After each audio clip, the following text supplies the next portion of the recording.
नमस्कार दोस्तों, आज मैं आप सबके सामने लेकर आई हूँ एक बहुत ही खूबसूरत कहानी। भाग्य की रोटी।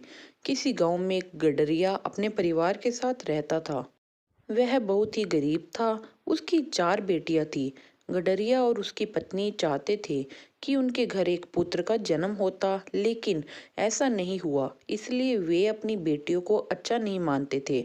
एक दिन गडरिया की पत्नी बोली, घर में थोड़ा आटा और घी पड़ा हुआ है, मालपुए खाने का मन कर रहा है, क्यों ना आज मालपुए बनाए जाएं। गडरिया राजी हो गया। गडरिया और उसकी पत्नी मालपुए बेटियों के साथ बांटकर नहीं खाना चाहते थे। वे सोचने लगे, जब बेटियां सोई हों तभी मालपुए खाए जाएं। उसकी पत्नी मालपुए बना ही रही थी कि इसी बीच उसकी एक एक करके वे चारों लड़कियां उठ गई। गडरिया ने कहा, चलो हम दूर जंगल में बेर खाने चलते हैं। उन लड़कियों को बेर बहुत अच्छे लगते थे।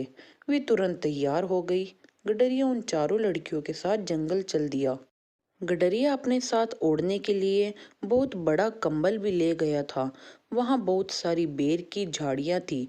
उसने चारों बेटियों से कहा, तुम उधर बेर खा लो और मैं इधर बैठा रहूंगा। जब तुम बेर खा लोगी तो तुम मुझे यहीं पर मिलना। लड़कियां पेड़ों से बेर तोड़ते तोड़ते काफी आगे चली गई। गडरिया ने वहां एक झाड़ी के ऊपर अपना कंबल डाल दिया। दूर से कंबल देखकर यह लग रहा था कि वहां कोई आदमी बैठा हुआ है। गडरिये को तो मालपुए खाने की पड़ी थी। वह उन चारों लड़कियों को छोड़कर घर वापस आ गया। घर आकर उसने और उसकी पत्नी ने मालपुए खाए। इस घटना को बीते कई दिन, महीने और वर्ष हो गए।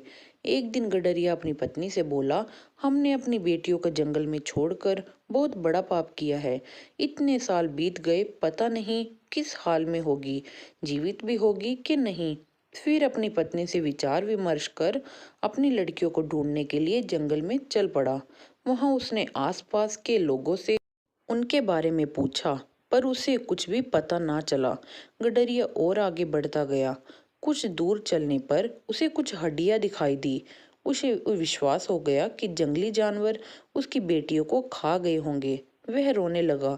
थोड़ी देर के बाद उसे उस रास्ते पर घोड़े पर सवार एक सुंदर लड़की आती हुई दिखाई दी। गडरिया को रोते देख उसने पूछा कि आप कौन हैं और क्यों रो रहे हैं। गडरिये ने उसे सारी बात बता दी। गडरिये की बात को सुनकर वह लड़की मुस्कुराई और बोली, मैं आपको एक कहानी सुनाती हूँ। लड़की ने कहानी सुनाना शुरू किया। एक बार चार लड़कियों को उसके पिता जंगल में ले गए। पिता ने एक झाड़ी के ऊपर एक कंबल रख दिया। लड़कियां दूर से ही उस कंबल को अपना पिता समझती रही। उन लड़कियों ने खूब बेर खाए और कुछ अपने माता पिता के लिए भी रख लिए थे। जब घर जाने का समय आया तो उन्होंने देखा कि उनके पिता उन्हें छोड़कर जा चुके थे। उन बेचारियों को घर का रास्ता भी मालूम नहीं था। अंधेरा होने वाला था। वे जोर जोर से रोने लगी। तभी उन्हें घोड़े पर सवार आता हुआ दिखाई दिया। उन्होंने घुड़सवार को सारी बात बता दी। घुड़सवार बोला, मैं यहाँ का राजा हूँ। राजा ने उन चारों बहनों को घोड़े पर बिठाया और अपने राजमहल में ले गया। उस राजा के चार पुत्र थे। बड़ी होने पर उसने अपने चारों बेटों की शादी उनसे कर दी। गडरिया बोला, मैंने भी अपनी चारों बेटियों को जंगल में छोड़ दिया था। तुम्हारी कहानी की लड़कियों का तो राजकुमार से विवाह हो गया, पर मेरी बेटियां पता नहीं कहाँ, किस हाल में होगी, वे जीवित भी होगी या नहीं। तब वह लड़की बोली, आप मेरे साथ चलो, क्या पता आपको अपनी खोई हुई बेटियों के बारे में पता चल जाए। गडरिया उसके साथ चल दिया। वे दोनों एक राजमहल में पहुंचे। उसने उस गडरिये को अतिथि कक्ष में बिठा दिया। थोड़ी देर के बाद उस लड़की के साथ तीन और लड़कियां अतिथि कक्ष में पहुंची। उन लड़कियों को देखकर गडरिया सोचने लगा कि अगर आज मेरी बेटियां जीवित होती तो शायद इन्हीं की उम्र की होती।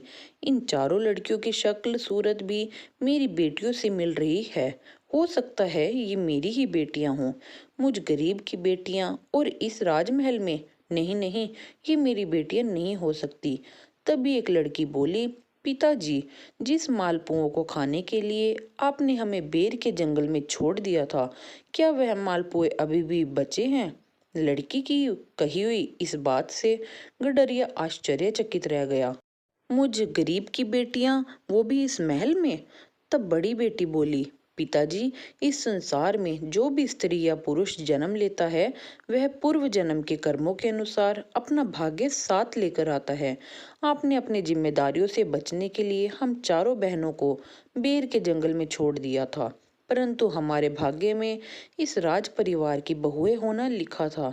गडरिया अपनी लड़कियों को जीवित देखकर बहुत ज्यादा खुश हुआ और अपने दुष्कर्मों के लिए अपनी बेटियों से क्षमा भी मांगी।